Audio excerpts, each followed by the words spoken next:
Warga usulkan anggota dewan harus minimal S2 dan TOEFL di atas 500. Sangat setuju, karena yang mewakili rakyat harus lebih pintar dari rakyat. Tapi pastikan S2 tersebut asli, bukan hasil membeli ijazah palsu. Jangan ada lagi anggota parlemen yang hanya lulusan SMA, sedangkan di perusahaan swasta yang memberikan gaji UMR tanpa tunjangan mega bintang, mengharuskan setiap pelamarnya minimal S1. Anggota parlemen juga harus memberikan SKCK yang menjelaskan kalau mereka bukan bekas koruptor, narapidana, atau apapun yang bersangkutan dengan hukum.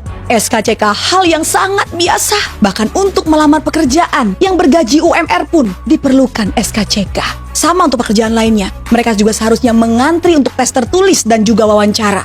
Tidak perlu coblos-coblos karena menghabiskan uang negara. Seharusnya dibuat kontes besar yang disiarkan seluruh stasiun TV Indonesia seperti ajang Indonesian Idol atau Indonesia's Got Talent.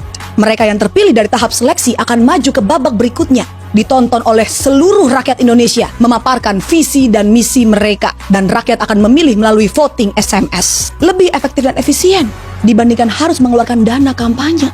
Tidak perlu mencetak kaos, baliho, pasang spanduk, dan juga mengeluarkan amplop-amplop serangan Pak Jahat. Dana pemilu yang sangat besar dan bernominal fantastis bisa menjadi buah simalakama bagi para calon legislatif. Jika mereka salah logika, dana kampanye bisa mereka anggap sebagai dana investasi untuk pekerjaan yang akan mereka dapatkan. Akhirnya ketika mendapatkan pekerjaan tersebut, alih-alih menyuarakan aspirasi rakyat, mereka malah mengganyang uang rakyat. Sama seperti orang mencari kerja kebanyakan untuk menyandang status yang sangat prestigious. Mereka harus berpenampilan menarik, good looking, IPK minimal 2,75.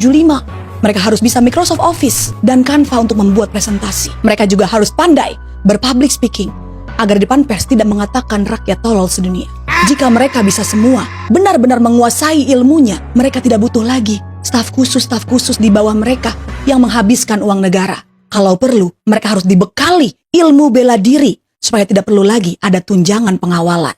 Tunjangan rumah juga harus ditiadakan. Halaman gedung MPR DPR masih sangat luas. Masih cukup untuk dibangun rumah susun ataupun apartemen agar mereka tidak kena macet di jalan. Dari apartemen di halaman DPR MPR, mereka bisa turun jalan kaki dan menyehatkan badan. Tidak perlu rapat di hotel-hotel bintang 5. Karena kembali lagi, semua itu menghabiskan uang negara. Jika akses ke DPR tinggal berjalan kaki, mereka tidak perlu lagi pengawalan khusus ninu-ninu, tetot-tetot. Karena sesungguhnya hanya ambulans dan damkar yang berhak dapat perlakuan istimewa di jalan.